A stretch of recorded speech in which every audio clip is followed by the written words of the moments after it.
buhay o kabiguan, ng ligaya o lungkot. Kaya marapat lamang na tanggapin si Jesus bilang tagapagligtas at Panginoon. At matapos yun ay panariwain ang katapatan at paglapit sa Kanya bawat araw o day by day. Ang day by day ay naglalayong umalalay sa pang-araw-araw na pamumuhay. Narito po si Kuya Ed Lapis sa mensaheng pinamagatang When Spiritually Dry.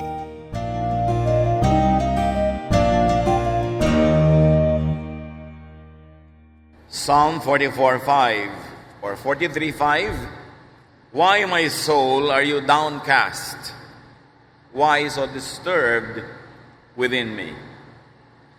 Nararanasan ng marami sa atin, pamisa-misan sa buhay, ang ganitong tanong, bakit ako malungkot? Bakit hindi ako mapakali? Bakit hindi ako matahimik? Kuminsan, ano ba talagang gusto ko sa buhay? Neither here nor there. Many people get into fits of depression, into moments of nothingness and nowherelessness. Ang ating pag-aaral ngayon, pinamagatan natin, when spiritually dry. You can also say when emotionally lost or dry or lifeless. What to do? How do we put God in the equation when things are happening this way? When we are lifeless or feeling lifeless, when we lack energy or zest or drive for living, and some people even want to die. Kaya may mga nagsusuicide pa pag hindi nila nakaya ang tindi ng ganitong mga nadarama. Salamat, Panginoon, dahil kayo ay Diyos na pwedeng lapitan. At sa diwa at mga aral lang yung mga salita, makakuha kami ng mga leksyon sa pang-araw-araw na buhay. Sa sandaling ito, payapain niyo po ang aming loob. Give our bodies physical comfort in this weather. And we pray, Lord, that our spirit may continue to dwell in you and you in us. Speak to us powerfully. Give us a simple message that we can bring into every detail and nook and cranny of our daily life so we may be lifted up and we may see that you are God and Lord of life. Father, be our speaker. We seek you, thanking you, in the name of your Son, Jesus. Amen. What are the signs of spiritual dryness? Anong pwede nating makita sa ating buhay na magsasabing parang dry yata ang espiritu ko, parang wala akong gana sa buhay, parang meron akong mga takot, nervyos na wala sa lugar? Some of that could be physical pain, discomfort, even weakness, with no clinical reason. Minsan nagkakaroon tayo ng mga sakit, karamdaman na hindi maipaliwanag ng mga doktor. It could be spiritual, emotional. Heaviness of heart. Wala kang sigla, mabigat ang dating ng lahat, parang mabigat ang iyong paa, wala kang na-enjoy na gawin sa buhay, and there's groaning and sighing and complaining. Pwede ka nalang dumaing-daing, magreklamo, humalinghing, and of course, emotional weakness. Madali kang tabla ng lungkot, madali kang ma-discourage, madali kang matakot. Kaya kung minsan dumadating sa panahon ng buhay natin na may magdadala ng pangit na balita, sabi mo, huwag ngayon, hindi ko kaya ngayon, mahina ako ngayon, ayoko ngayon ng pangit na balita, ayoko ng lungkot, ayoko ng nakakatakot, kasi mahina ako ngayon. These are signs of spiritual weakness and a general feeling of lifelessness, zestlessness, yung matamlay ang buhay. Walang gana, parang wala kang pangarap, parang walang darating na future. Dumarating sa buhay ng tao mga ganito, kaya kailangang handa tayo. At kung hindi pa tayo dinaratnan yan, salamat, daw ay huwag dumating kahit kailan, pero pwedeng dumadating sa mga taong malapit sa atin, kaya dapat nating unawain ang ganitong kalagayan. Psalm 32:3-4, my bones wasted away through my groaning all day long. For day and night your hand was heavy on me. My strength was sapped as in the heat of summer. At hindi kailangang ipaliwanag sa atin yung nawawala ka ng lakas sa init dahil ngayon mismo ang init-init. Alam nating nakakapanghina, nakakasakit ng ulo, nakakatamad kumilos. Kaya talagang salamat sa Diyos dahil dinala pa rin tayo dito sa kabila ng init. Dahil meron tayong mainit na pagmamahal sa Panginoon, tinahanap natin ang Kanyang katuruan. So ano ang mahalagang maalala? Itong umawit ng psalm na ito, kausap niya ang Diyos. Sabi niya, para bang dinadaganan niyo ako ng napakabigat niyong kamay? Parang sinisip-sip ng init ng tag-araw ang lakas ng aking katawan at isip. At ang mga buto ko ay parang nakakalos, nabubulok, naluluma, nagkakasakit. At yung nagkakaroon ng mga bone diseases, alam nila na napakahirap magkaroon ng sakit sa buto. So there's this interest with life, this interest with fun, this interest with pleasure. Parang walang kasiyahan, parang mahirap ang lahat. Minsan may mga nagpapapayo, Pastor, parang ang layo-layo po ng Diyos sa akin. Parang pinaparusahan ako ng Diyos. Parang tinotorture ako ng Diyos. Ganito yung nararamdaman nitong umawit ng Psalm 32 na sabi niya, your hand is heavy upon me. Pero ganun ba talaga yon? Pinaparusahan ka ba talaga ng Diyos o akala mo lang? What are the usual causes and the main cause of spiritual dryness? Maraming dahilan ang spiritual dryness, but one big reason is isolation. From God or from people who really matter in your life. And this isolation is because of sin, because of wrongdoing. Maraming mga tao, isip ng isip kung bakit sila matamlay, bakit sila malungkot, bakit sila walang gana, bakit sila depressed. Kadahilanan, madalas, isolation from God or from people who matter in our lives. Siguro nalilibang, nalalayo sa Diyos ang isip, nalalayo sa Diyos ang mga gawain, ang panahon, o nalalayo tayo sa mga taong mahalaga sa atin dahil inaagaw tayo ng iba, inaagaw tayo ng mga project natin at mga attention, and then all of a sudden, it dawns upon you na parang ang bigat-bigat ng buhay sa iyo, parang ang bigat-bigat ng damdamin. At pag nalalayo tayo sa Diyos o sa mga taong mahalaga sa atin pero hindi natin napapahalagahan dahil nga naiiba ang ating focus, anong resulta niyan? Guilt. And guilt makes you feel bad. There's a lot of payment, losses, when we're isolated. Kaya maraming mga nade-depress, madalas isolated lang sila. Nalayo sila, lumayo o nilayuan ng mahal sa buhay. Na-isolate sila from a position that gave them importance or meaning in life. Nalayo sila sa ministry, nalayo sa pamilya, basta nalayo. Kaya gustong-gusto ni Satan, nag-iisa ka. Binibigyan ka ng mga ugali, pangit na ugali para lumayo ang mga tao sa iyo. Ine-encourage ka na maging too busy with people, with things that separate you from people and from God. Because once alone, you become a very easy target. Nagiging madali. Napahirapan ka at lalo kang tuksohin. Another result, of course, of isolation is, and because isolation happens because of neglect of fellowship with God, with the brothers and the sisters in the Lord, or with people who matter in your life. Maraming mga tao depressed lang kasi kulang lang sila sa pakikipagmabutihan, sa pakikisalamuha, pakikisangkot, pakikiisa sa kapwa-tao. And the result is, of course, grave lack of support when you are isolated, of nourishment, of encouragement. Sino ba ang nagpapalakas sa atin? Sino ang nagpapalakas sa ating loob? Sino ang nagbibigay sa atin ng sigla? Mga mahalagang tao sa ating buhay. Pero kung malayo tayo sa kanila, kung minsan hindi mo napapansin, nawawala na pala yung mga ganong support that we need in our life. And in your spiritual life, you need the support of the church, the support of Bible study teachers, of prayer ministers, of singers, of counselors, o mga kapatid na nakakausap natin. Pero pag humiwalay tayo doon, nagkakaroon ng depression, nagkakaroon ng restlessness. Kaya marami rin mga taong active sa church, sanay sa church, tapos nalalayo dahil nagiging active sila sa ibang bagay, bigla na lang naiisip nila at nahahalata nila na nade-depress na pala sila. Nagkakaroon ng mga separation anxiety. Yung mga taong dating active sa trabaho, tapos biglang mawala sa trabaho nila, maybe yung resign, nagkasakit, nagkakaroon ng depression. We were created by God to connect with God and with other people. So most of our depressions, our intense sadnesses, come from disconnection. Because when we get disconnected, there's a grave lack of excitement, of pleasure, of happiness that we derive from being connected.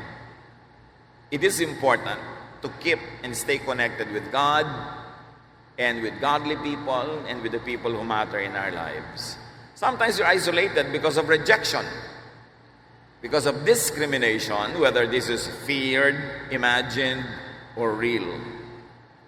Kaya yung mga tao na they don't fit the usual normal expectations of people, they tend to be depressed. Pag hindi sila ina-appreciate, nire-reject sila, pinupuwera, hinuhusgahan, depression comes in because we need affirmation, we need approval, we need the love, the warmth of people around us because that's how we were created. Kuminsan naman, nagkakaroon ng isolation because of spiritual insubordination. You get isolated from family when you break family traditions and rules. You get isolated from your corporate society when you break corporate rules. And also sometimes from the church people when you break God's rules. You get separated. So rebelliousness, stubbornness can also be manufacturers of isolation. Kumisa naman, yung isolation na yan because of too much self-centeredness. Pagsasarili, pagsusolo, paghiwalay sa iba, pagkikimkim ng mga problema at sama ng loob. You could feel isolated and depressed when you wallow in self-pity, anger, and even in guilt. At yung tinatawag ng mga iba na pagmumukmuk, nagmumukmuk ka lang, reklamo ka ng reklamo, nakahiwalay ka sa mga tao, you and me against the world, or just me against the world, all of that could lead to depression. All of that could lead to feeling of spiritual dryness. Kumusta ang ating pakiramdam spiritually? Napakasarap kung lagi kang gustong gumising at merong dahilan dahil marami kang gustong gawin. Pero may mga tao kuminsan ayaw nang gumising pa. Ayaw bumangon, walang dahilan para bumangon, walang dahilan para pumunta dito o pumunta doon, parang litong-lito. How do you get out of spiritual dryness? Napakahalaga kung meron tayong mga kapatiran na ngayon ay nasa ganitong kalagayan o yung mga maaaring mapunta sa kalagayan na ito'y tandaan nyo ngayon kahit hindi ganito ang inyong kalagayan. Psalm 32 verse 5, sabi niya, parang ang bigat-bigat ng kamay niyo sa akin, Lord. Then I acknowledge my sin to you, and I did not cover up my iniquity. I said, I will confess my transgressions to the Lord, and you forgave the guilt of my sin. Kung espiritual ang dahilan ng spiritual dryness, lalo ko ito ay kasalanan, katigasan ng ulo, paglabag sa kagustuhan ng Diyos, isa lang ang kailangan natin, magbalik loob sa Diyos. Tanggapin natin ang ating pagsuway, ang katigasan ng ulo, ang ating pagkukulang, ang ating pagkakasala. Huwag nating pagtakpan ang ating mga sarili, huwag nating i-justify ang ating mga sarili, humingi tayo ng tawad at manumbalik sa Diyos. At sabi niya, and you forgave the guilt of my sin. Ganon din, kung ang kasalanan natin ay sa kapwa-tao. Nagkakalayo kayo ng mag-asawa, kayong magmagulang at anak, kayong magkapatid, and it causes a lot of emotional displacement, imbalance. Ganon din ang gagawin natin. Acknowledge our wrongdoing. Aminin ang pagkukulang at pagkakasala, magbagong loob, humingi ng tawad, ayusin ang buhay, at ang lahat mababalanse muli. In other words, what we really need is correction or willingness to be corrected. When you feel emotionally or spiritually dry, there is something wrong. Symptom yon. Kailangan mabunot yung ugat na nagbibigay sa atin ng spiritual dryness. And as we have seen in Psalm 32, mostly it is really wrongdoing, shortcoming, neglect of our relationship with God or with people. So it is important how to get out of spiritual dryness is to reach out to and connect with God or the people who matter in your life. Magbalik loob. Pag nakakaramdam tayo na ganun, merong problema yun. Nagpaparamdam ang ating espiritu na may kakulangan na dapat ay matugunan. May disconnection na dapat ma-reconnect. So pray. And if you have not prayed in a long time, pray again like you have never prayed before. Napakasarap ng prayer ng mga bagong mananampalataya, yung bago sa Panginoon, bago nag-aaral ng Biblia, pero may tendency na yan ay tumamlay, maging mechanical, maging memorized, mawala ng saya, mawala ng excitement, ibalik ang init ng unang pag-ibig. Read and reread and meditate on God's words. Napakasarap magbasa ng Biblia ng mga bagong kakatanggap sa Panginoon, ng mga bagong nananalig. Pero pag nagtagal na, para na lang ang pagbabasa ay mechanical, kapra-kapraso na lang at wala nang sigla, there is something wrong. Dahil dapat lagi tayong may pananabik at kasiyahan sa pagbabasa ng salita ng Diyos. So pag wala, ibalik yon. Tayo lang makakabuhay nun muli. Parang sasakyang ayaw umandar, kailangan itulak mo yan para umandar. Gumawa ka ng paraan. Go back to, get really involved in the fellowship of believers. Recover your first love. Regain the love that you have at first. Kaya sabi sa Revelation 2:5-6, consider how far you have fallen. Repent and do the things you did at first. Pati mga mag-asawa na tinatabangan na sa isa't isa, nangyayari yon. Yung parang dalawa kami magkapatid, yung wala ng gana at excitement na magkita, parang trabaho na lang para makitungo sa isa't isa. Ganito din yan. Consider how far you have fallen. Dahil nung bago kayo nag-iibigan, nung bago kayong kasal, ay puro kayo kasiyahan at pananabik. Anong nangyari? Bakit nawala? Kaya sabi, repent and do the things you did at first. Balikan yung mga tamang ginagawa noon. Balikan, sariwain ang mga magagandang namamagitan sa inyo at sa Diyos, sa inyo at sa kapwa. Kasi ibig sabihin lang nagkaroon ng backsliding. Umatras. Imbes lalong gumanda ang relasyon sa Diyos o sa kapwa ay tumabang, natamad, nawala ng kulay. And it's very important in this time to confess. Ipagtapat ang ating mga pagkukulang, ihingi ng tawad, and to restore relationships. As you can see, dalawa lagi ang application natin mga kapatid sa relasyon sa Diyos at sa kapwa. Kasi pareho yun na pwedeng tumabang, pwedeng mawala ng gana tayo, pero yung dalawang relasyon na yun ang nagbibigay sa atin ng tulong, ng lakas, ng sigla, excitement, happiness, pleasure, and a sense of well-being, and a sense of mission in life. Pag nawala yun, that's why people are lost. Talagang hindi tayo nabubuhay para sa sarili lamang. At pag hindi tayo na-i-connecta ang mga ginagawa natin sa ating kapwa at sa Diyos, we get isolated. Then you begin to be disillusioned, even though you might outwardly look like a big success. Kailangan connected tayo within to the Lord and to people. It's very important. When you feel spiritually dry, and very especially when you are depressed, it's important to unburden. Say it, show it, express it. Do not hide it. Mga kapatid, pag kayo naiinip, nalulungkot, pagka kayo ay nalilito, natatakot, huwag niyong sarilinin. Karamihan sa mga nauuwi sa pagpapakamatay, sinosolo ang ganitong mga pressures. Walang nakakausap, walang nakikipag-usap, kaya lumulubog sa madilim na balon ng sadness and depression. Halos lahat ng alam kong suicides, merong common denominator. Bago nangyari yon, yung nag-suicide felt so alone and was actually alone. May gusto siyang kausapin, hindi nakipag-usap sa kanya. Nung biglang nagbaril siya, nagsisisi, sabi nung iba, kung kinausap ko lang yata yan, siguro hindi natuloy. Kaya pala parang malungkot, kung pinansin ko lang sana, niyaya ko magmerienda, baka naiba ang takbo ng isip, hindi ko naman kasi alam natatalon sa building eh. Hindi ko naman kasi alam na magbabaril. Hindi ko alam na maglalason. Siyempre, hindi natin alam. Kasi kung alam talaga natin, kakausapin natin. Bibigyan natin ng ginhawa, uunawain natin. Yun nga ang point. Dahil hindi natin alam ang nangyayari sa puso ng mga tao sa paligid natin, makiramdam tayo. Mas maging sensitive tayo at mas maging giving. Huwag tayong sobrang ayaw maabala. Tinatawagan ka, ayaw mo makipag-usap, nagyayayang mamasyal, ayaw mong samahan dahil may iba kang gagawin.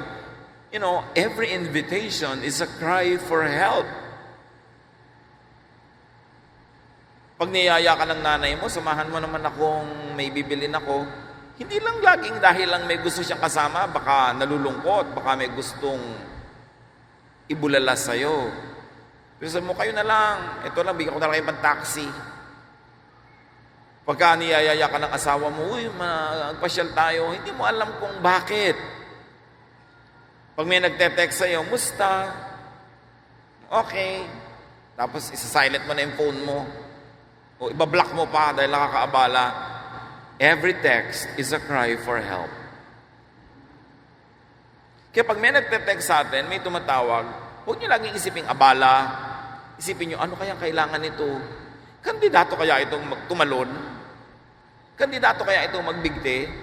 At pag inisip natin yon, magkakaroon tayo ng energy to minister to people. People are asking for help. Yung mga post sa Facebook na kung ano-ano, it's a cry for help. Look at me. Pansinin mo ako.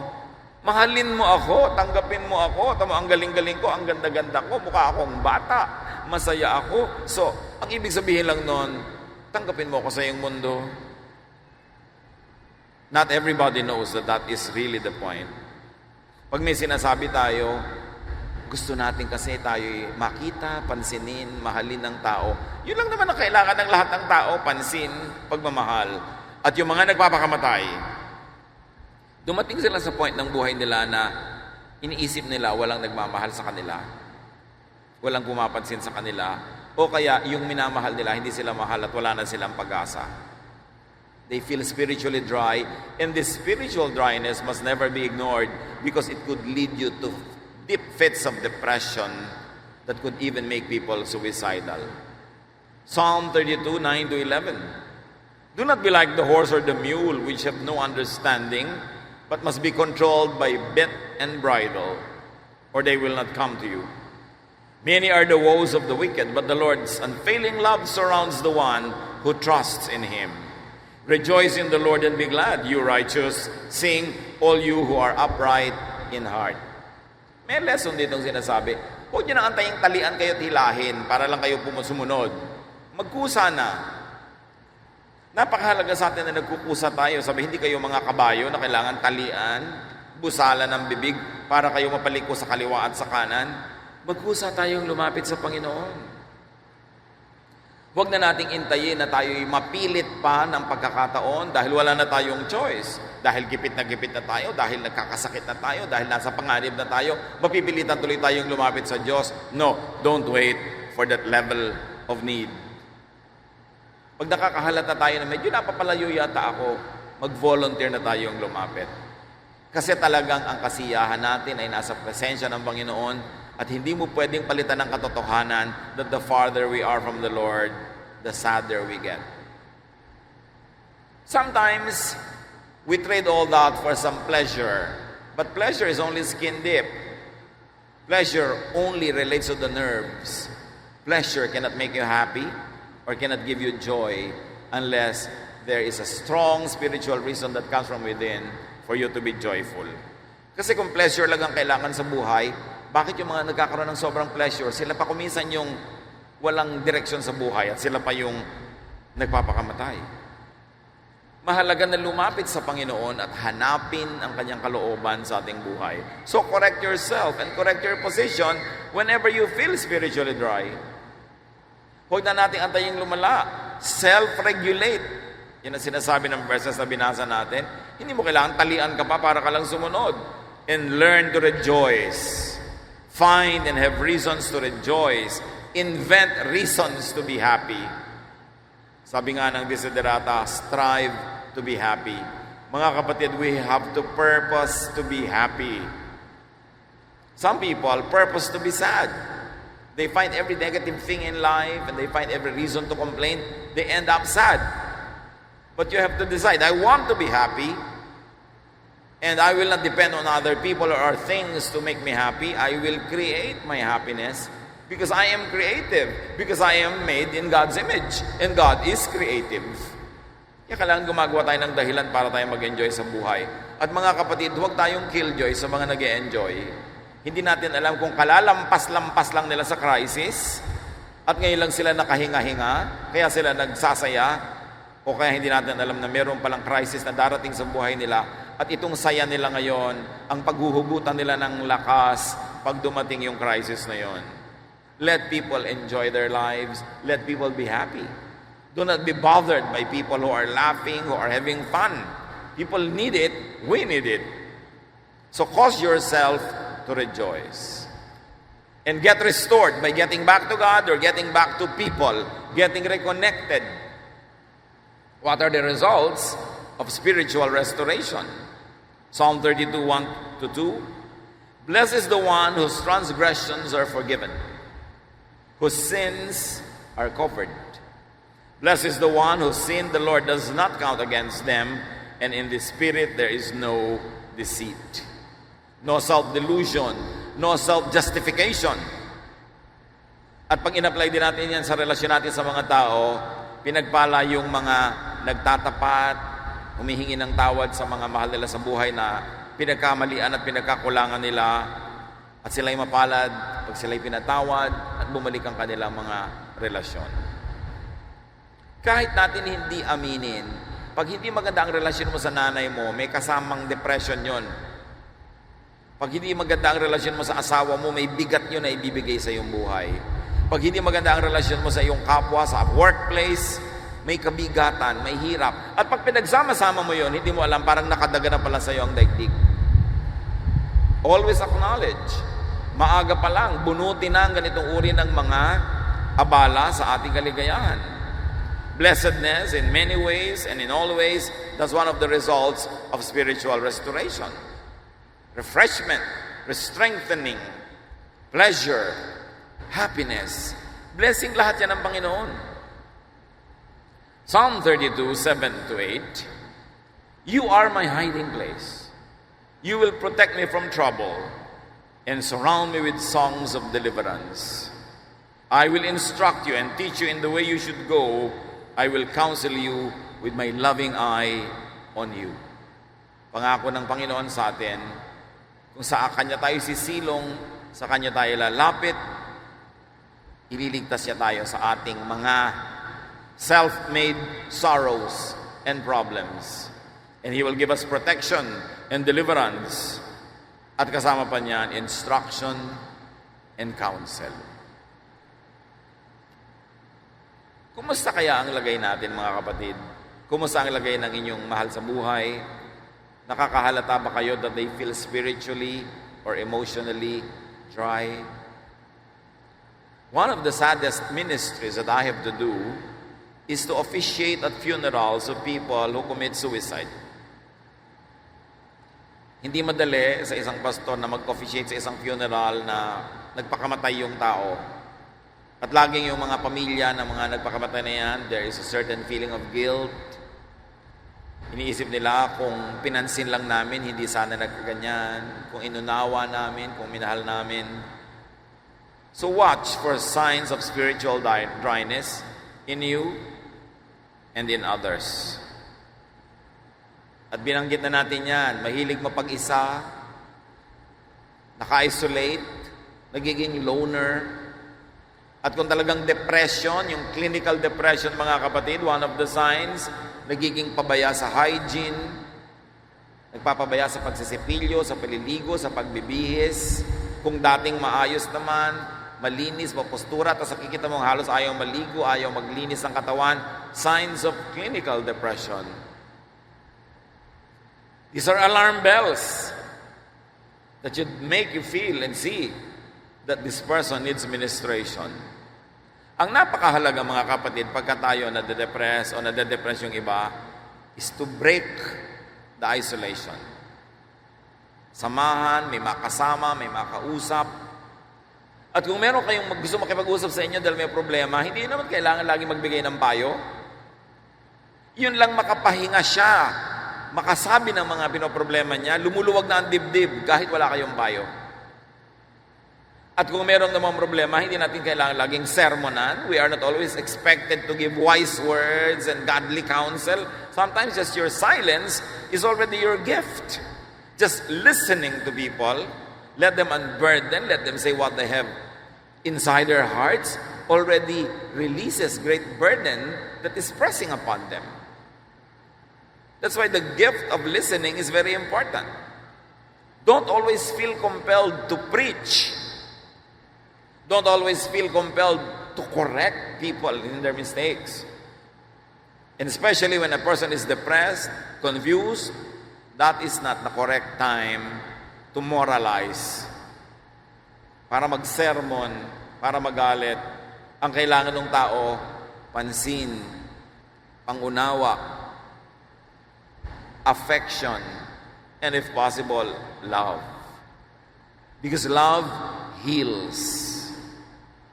Maraming mga sakit ang ating puso, ang ating emosyon, napansin lang pala, gagaling na. At lalo kung may konti pang pagtingin, may konting pagmamahal, kaya ang ating maging master tayo mga kapatid. Let us masters of giving attention to people, of paying attention. Para wala tayong pagsisisi. At tayo man hindi mauwi dun sa pinapatay natin ating sarili. Avoid and minimize spiritual and emotional isolation of yourself and of others.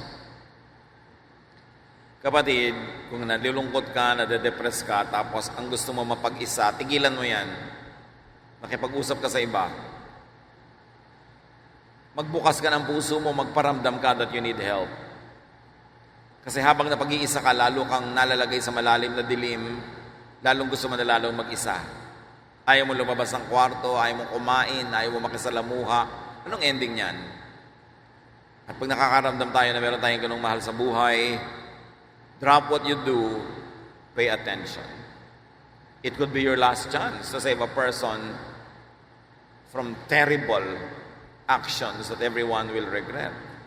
So get out of spiritual dryness.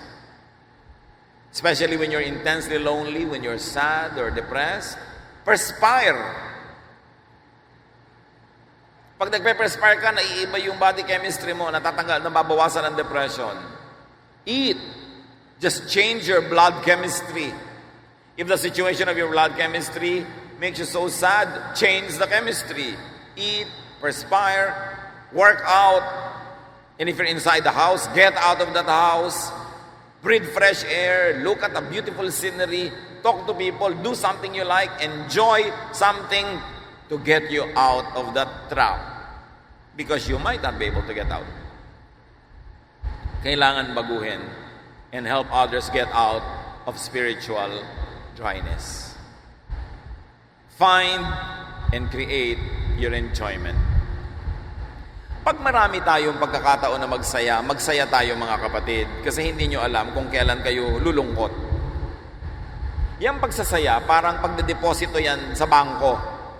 May deposit ka, pag lumungkot ka, meron ka mawi-withdraw na dating saya, paghuhugutan mo ng lakas para lampasan mo itong katayuan mo ngayon na pwedeng malungkot. Kung wala ka man lang kasaya-saya sa buhay, tapos puro lungkot pa, anong mawi-withdraw mo? Wala. Kaya meron nga sinatabi nating sumasaya, daliligwak, nasisiraan, hindi na kaya. Si Judas, bakit nagpakamatay? Hindi na kaya ang bigat ng lungkot niya nung kanyang matanto na mali ang kanyang ginawa. Bakit siya natulak sa pagpapakamatay? Pumunta siya sa mga priest, hindi siya tinulungan, lalo pa siyang idiniin. Wala siyang pinagsabihan, wala namang nakaramdam sa kanya na napakahirap pala niyang kalagayan at sa kanyang pag-iisa siya'y nagbigti. Don't be alone when you feel so sad. Reach out to people. Kaya si Solomon, sabi niya sa Ecclesiastes 8:15, "So I think we should get as much out of life as we possibly can. There is nothing better than to enjoy our food and drink and to have a good time. Then we can make it through this troublesome life that God has given us here on earth." Sabi niya, marami talagang problema sa buhay, maraming kabigatan, at paano ka makakalampas sa mga yan? Tuwing kaya mo magsaya, magsaya ka. Paligayahin mo ang iyong sarili at ang iyong kapwa dahil yan ang magiging baon mo sa mga malalalim at malulungkot at madidilim na gabi ng buhay. Hindi naman niya sinabing ang puro dilim ang buhay, pero sabi niya, darating at darating yon, magpalakas ka, magbaon ka lang.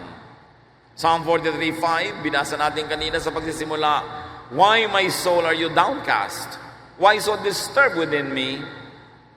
Tapos may solusyon. "Put your hope in God, for I will yet praise Him, my Savior and my God." Kung tayo nalulungkot na pag-iisa, na de-depress, may nalilimutan tayo na may Diyos na nagmamahal sa atin, na may Diyos na nakikinig sa atin, at may Diyos na handa tayong tulungan.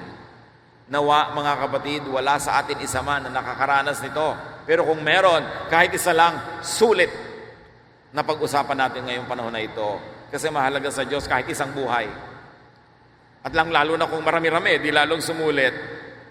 At kung hindi man tayo yung pasyente, just be aware that many people who go through spiritual dryness, then you be the refreshing rain in their life. Sa panahon natin ito, kailangan natin ng ambon, ng ulan. May mga mahal tayo at kilala sa buhay na kailangan nila yung ambon at ulan dahil dry na sila, and we can be that refreshing rain. If only we would bring to them the love of God and the love of people. Huwag tayo laging nag-iisip na kailangan natin ng pansin. Pag hindi kayo emergency case, it means pwedeng kayo magbigay ng pansin. Tayo ang pwede magbigay ng pagmamahal, and God will love people through our ministrations. Dear God, we ask you to look into our hearts. We pray for anyone or everyone here who could be going through depression, spiritual and emotional dryness. Merong mga feeling lost, aimless. Meron anxious, nervous, afraid. Lahat ng mga negative emotions na ito hindi galing sa inyo, Panginoon. We reject this in the name of Jesus. And we ask you, Lord, open our eyes to your love. Open our eyes to your healing, empowerment. Open our eyes to the beauty of life. Kung sakali man kami nalilibang at nakakalimot na makitang maganda ang buhay. At dalangin namin, kami lahat, Panginoon, gamitin yung mga kasangkapan, blessing to other people who might need our attention, our help, our counsel. Kung meron ngayong, Panginoon, dito sa iyong mga anak, kahit isa man lang na nade-depress, nawawala ng pag-asa, hipuin mo, Panginoon, in a very powerful and spiritual way. I-reconnect mo kami sa inyo at kami man ma-reconnect sa aming kapwa, and may we be strengthened. Salamat doon sa mga malalakas at hindi kailangan ito ngayon, pero nawa ito yung mabaon na kung dumating ang panahon na kailangan ng ganitong lakas at pangunawa, maalala ang pag-aaral na ito at hugutan ng lakas. Father, we pray for everyone going through emotional and spiritual dryness right now, that you will have a powerful and loving visitation into their hearts, that you will soothe and give comfort. We rebuke the work of evil. We rebuke even the results of our own work in our lives, and we open ourselves to the blessing and restoration of you, Father, who love us. Heal us, empower us. And we thank you for the joy of life. We thank you for the blessings of peace and stability. And we pray that whoever enjoys peace and stability will be a blessing to those who do not enjoy it. Pagbulay-bulayan natin, mga kapatid, ang kahulugan nito at makiramdam tayo sa mga paligid natin kung sino ang kailangan ng ating pansin, kung sino ang kailangan nating mahalin at bigyan ng panahon. Lord, we are your people. Use us as instruments of blessings. But before you use us, Lord, we open ourselves to your ministration, that we will first be filled by your peace, by your joy, by your happiness. Be with the Lord in silent prayer and ask God for a very private application of the lesson of this message.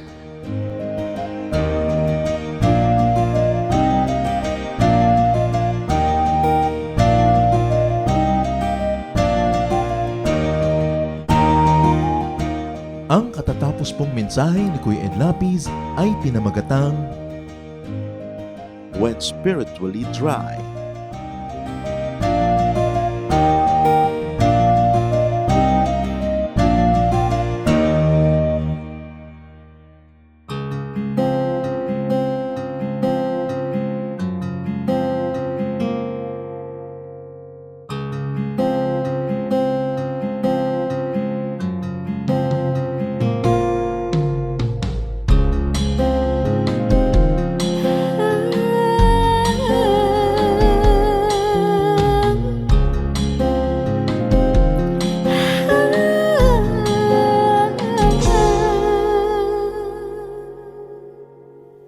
Pag-ibig mo o kailanin,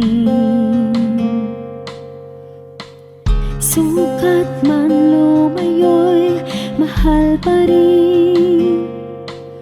Liparin ko man ang dulong ng langit, sa piling mo pa rin magbabalik.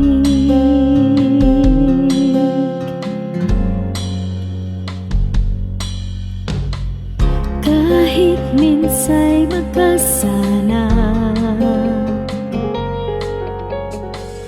bakit tinuturing pa rin dana? O Jesus, kayo nag-alay ng buhay, katwiran niyong aking tinataglan.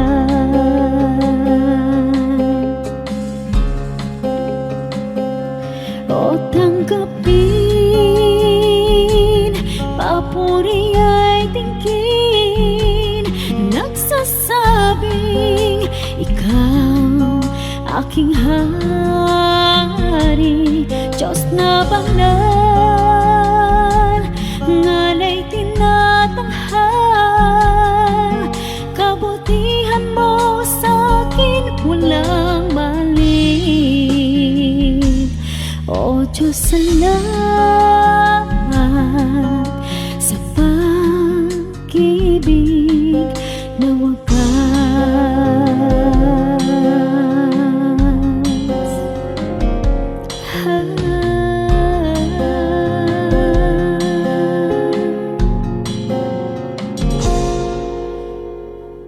Laging laman itong isip, ngalan ko sa palad mo inukit, walang sino mang maaring magwala. Kaligtasang ikaw ang nagtikay.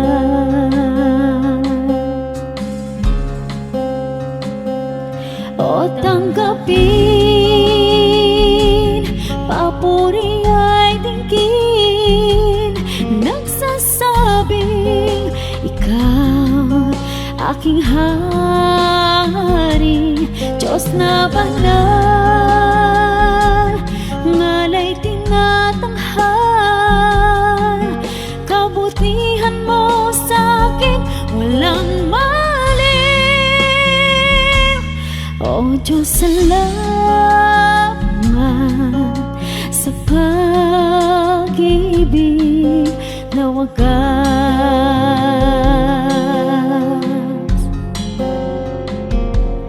O tanggapin,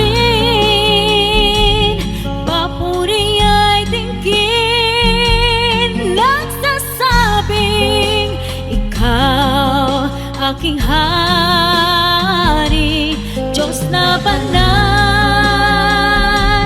ngalay tinatanghal, kabutihan mo sa'kin walang mali. O Diyos, Diyos, salamat sa pag-ibig na wagas.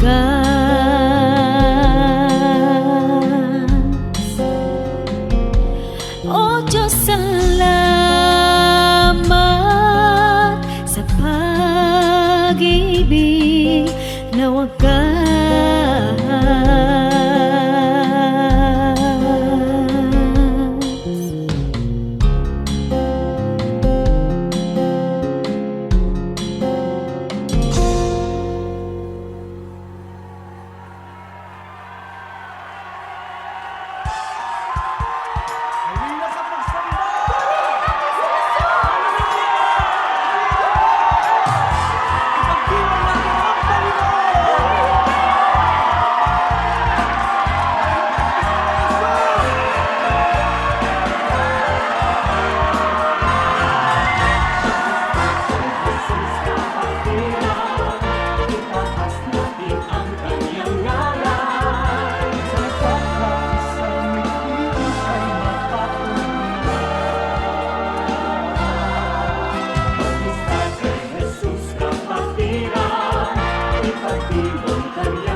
Panginoon, ang sabi niyo sa akin, lumapit lang sa inyo.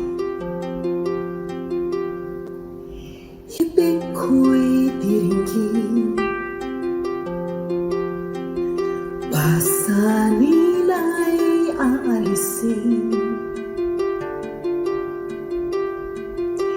Lahat ng kabigatan ng isip at katawan, ilalagak ko na sa inyong kanlungan. Nais kong madama, haplos ng iyong kamay. Paghako sa damdamin, sinisiklot ng buhay. Nais kong madama, init ng iyong yakap. Sa sandaling ito, hanap ko ay paglinang.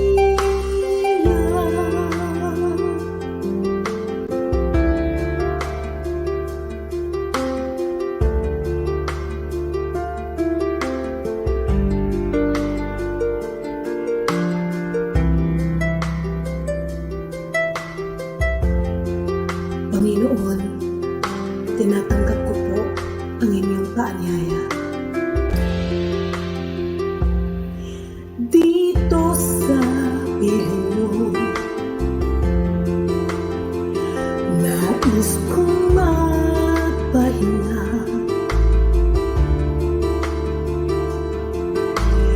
Ang pagod kong puso, naghahanap ng ligaya.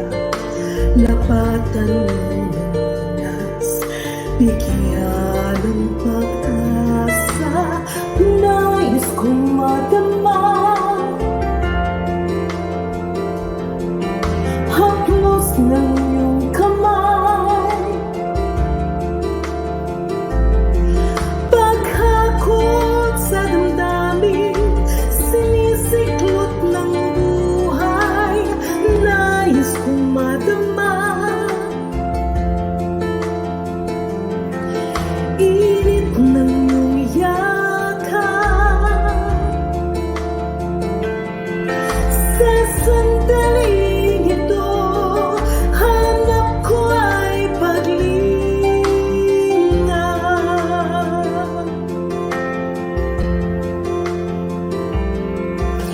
Narito ako ngayon, itulad mo sa bisig ng iyong pagmamahal. Pagmamahal, nais kong madama, haplos ng iyong kamay.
Oras na po para pansamantalang magpaalam ang programang Day by Day.